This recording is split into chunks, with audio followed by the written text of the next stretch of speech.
I just realized that I have been warning fellow Christians about the dangers of supporting Donald Trump now for 10 years, a whole decade.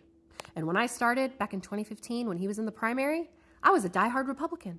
I could not understand how my fellow Christian Republicans could support someone who was so morally bankrupt. And I still can't, honestly. But back then, they were like, oh, he's just the lesser of two evils. We're voting for a president, not a pastor. He's just a baby Christian. He's going to get more presidential once he's elected.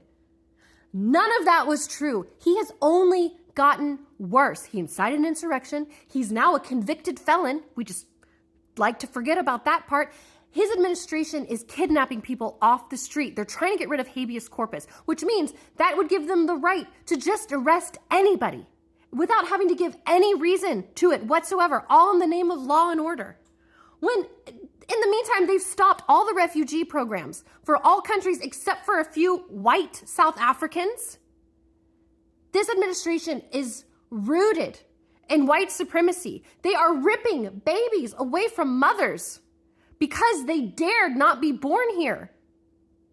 I know Jesus said that what you do to the least of these, you have done to me. And it is clear, so many of my fellow white Christians in America, if Jesus were to walk the earth today, would deport him to a Salvadoran prison. No wonder I'm so tired. Trump has not gotten better. He's gotten worse. And fellow Christians still support him. I feel like I've been screaming into a void.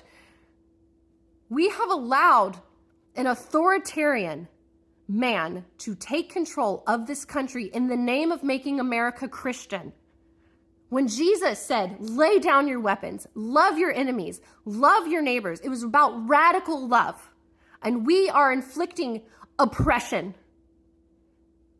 All because we have a man who lets Christians go into the Oval Office for a photo op, because we get to pray for him, because we get to hold worship services. Reminds me of that verse that say, these people honor me with their lips, but their hearts are far from me.